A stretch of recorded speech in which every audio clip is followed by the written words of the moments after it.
What I found confirmed my suspicions. There was no business. My sister had used my $17,000 to buy a luxury car, take a couple of extravagant vacations, and furnish her new apartment with high-end furniture. The tech startup she had claimed to be investing in didn't even exist. With this information, I decided to consult a financial investigator. It was a tough decision because it meant involving a stranger in family matters, but I didn't see another option.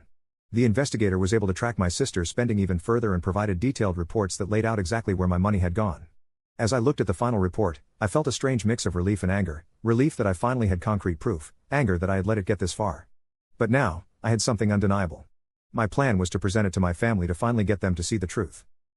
When I called for another family meeting, I knew it wouldn't be easy, but I thought maybe with the evidence in hand, they would finally believe me. I was wrong.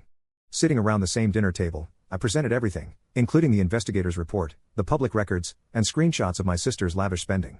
I even had a timeline that outlined how, from the day I loaned her the money, my sister had been using it for personal gain. At first, the room was quiet. I expected shock and maybe some apologies for not believing me sooner, but what I got instead was disbelief. My mom said that couldn't be right and that my sister wouldn't do anything like that. My sister tried to play it off. Some of the money went toward business expenses, and she spent some of it on herself, but that's just how business works, she explained. She said she had to look successful to be successful. I confronted her again and told her that she took my money under false pretenses and used it for her own benefit. That's fraud. At the word fraud, the room tensed. My father's face turned red. My father shifted uncomfortably in his seat, and my mother just stared at my sister as if waiting for her to make it all better with some magical explanation. My sister again tried to explain, saying that she needed to invest in herself as well. Even if she got carried away, she said she would pay back every dime, but the damage was done. The evidence was clear. My sister had lied, and now everyone in the room knew it. I thought I had her. She was playing checkers while I was playing chess, but even after everything they heard and had seen, my family continued to side with her. They refused to fully hold her accountable. My dad sighed, rubbing his temples. He was clearly frustrated. He wanted me to understand my sister was under pressure and that she was just trying to make something of herself, and mistakes happen, but this wasn't a mistake. My sister didn't accidentally take my money and forget to pay it back. She lied to me, took what I worked hard for, and had no intention of returning it. Then my mom gave me a sad look as if I was the one in the wrong. She didn't side with me. Instead, she hinted that maybe I should have given my sister more time. After all, my sister wouldn't hurt me on purpose. Her words hit harder than I expected. How could they still see her as the victim? I was the one left hanging, but they acted like I was causing the problem. It wasn't about giving her time. It was about trust, and my sister had shattered that. My dad let out a heavy sigh, and for a second, I thought he might finally understand where I was coming from. But no, he just reminded me that family is more important than money. They didn't want this to tear us apart. I stood up, feeling the weight of it all. I couldn't keep fighting them or keep pretending everything was okay. The next day, I went to my lawyer and filed a lawsuit against my sister for fraud. It wasn't an easy decision, but it was the only one I had left. My family had chosen to protect her at my expense, and I wasn't going to let that slide. I had worked too hard for that money to let it slip away without a fight.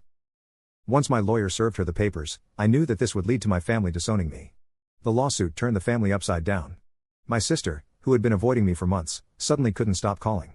She begged me to drop the case and promised she'd find a way to pay me back. When that didn't work, she'd lash out, accusing me of ruining her life. But I wasn't buying it. I'd heard her excuses too many times before, and I knew better now. My parents were furious. They didn't care about the money anymore.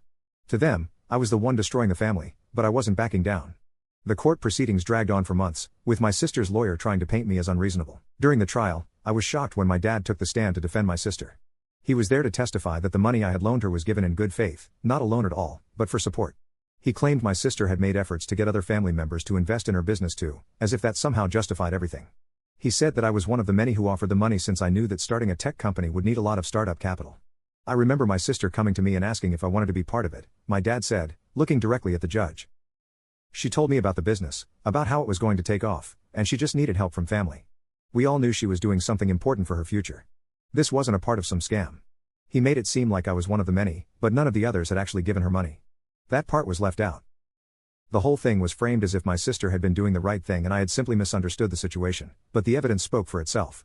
They didn't know that I had all the messages between us that showed her saying that she would pay me back. Between this, the investigator's report, my sister's spending records, and her own inconsistent testimony, it all pointed to one thing: fraud. In the end, the judge ruled in my favor. My sister was ordered to repay the full amount plus interest and was fined for her fraudulent actions. I wish that the court ruling brought some sense of closure, but the truth is my relationship with my family was forever changed. They apologized, of course, once the ruling came down, but their apologies felt hollow. They had chosen my sister over me when it mattered.